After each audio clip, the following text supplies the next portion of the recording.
ആലപ്പുഴ കരുവാറ്റയിൽ കൊച്ചുമകളുടെ കൊട്ടേഷനിൽ വയോധികൻ കൊല്ലപ്പെട്ട സംഭവത്തിൽ കൊലപാതക ആസൂത്രണത്തിന്റെ കൂടുതൽ വിവരങ്ങൾ പുറത്തുവന്നു.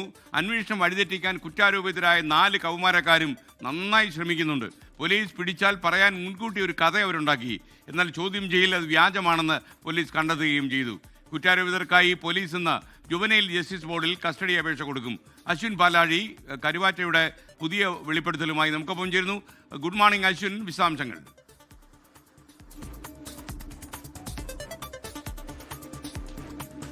Very good morning. കരുവാറ്റ കേസിൽ ഓരോ ദിവസവും പുറത്തു വരുന്ന വിവരങ്ങൾ അക്ഷരാർത്ഥത്തിൽ ഞെട്ടിക്കുന്നത് തന്നെയാണ്. അതായത് ഈ 13 വയസ്സുള്ള പെൺകുട്ടിയും മറ്റ് 16ഉം 17ഉം വയസ്സുള്ള 3 ആൺകുട്ടികളും ചേർന്ന ഈ സംഭവം നടത്താൻ വേണ്ടി നടത്തിയ ആസൂത്രണത്തിന്റെ കൂടുതൽ വിവരങ്ങളാണ് പുറത്തു വരുന്നത്. കഴിഞ്ഞ ദിവസം 15-ാം തീയതിയാണ് ഈ വയോധികൻ കൊല്ലപ്പെട്ട നിലയിൽ കണ്ടെത്തുന്നത്. അതിന് മുന്നേ തന്നെ, നാളുകൾക്ക് മുന്നേ തന്നെ ഈ മോഷണവും കൊലപാതകവും ഈ കുട്ടികൾ ആസൂത്രണം ചെയ്തിരുന്നു. പോലീസ് പിടിച്ചാൽ എന്ത് പറയണം എന്നുള്ള കാര്യം പോലും ഇവരുടെ ചർച്ചകളിൽ ഉണ്ടായിരുന്നു എന്നുള്ളതാണ് പറയുന്നത്. ഇന്നലെ ഈ പോലീസ് ഈ 4 പേരെയും ഒരുമിച്ചിരുത്തിയും അല്ലാതെയും ഒക്കെ കാര്യങ്ങൾ ചോദിച്ചറിഞ്ഞിരുന്നു. പക്ഷേ അതിൽ 4 പേരും പറയുന്നത് ഒരേ കഥയാണ്.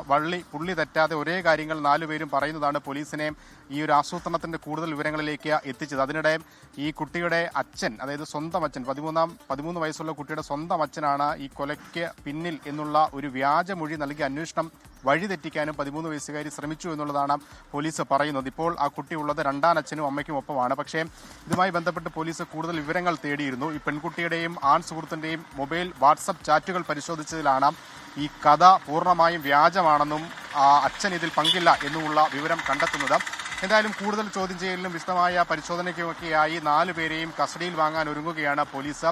ഇന്ന് തന്നെ ജുവനൈൽ ജസ്റ്റിസ് ബോർഡിന് മുന്നിൽ ഒരു അപേക്ഷ സമർപ്പിക്കും.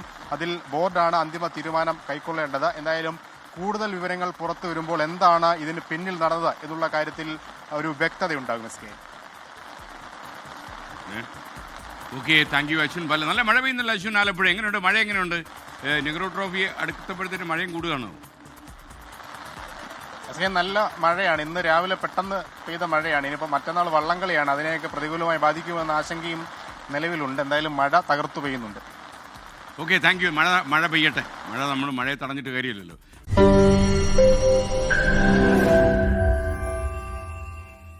ലോകത്തെവിടെയായാലും ഏത് സമയത്തും 24 വാർത്തകളും ഓഗ്മെന്റഡ് റിയാലിറ്റി പാക്കേജുകളും എക്സ്പ്ലെയിനറുകളും വിശദമായി കാണാൻ ഞങ്ങളുടെ യൂട്യൂബ് ചാനൽ നിങ്ങൾക്ക് സബ്സ്ക്രൈബ് ചെയ്യാം.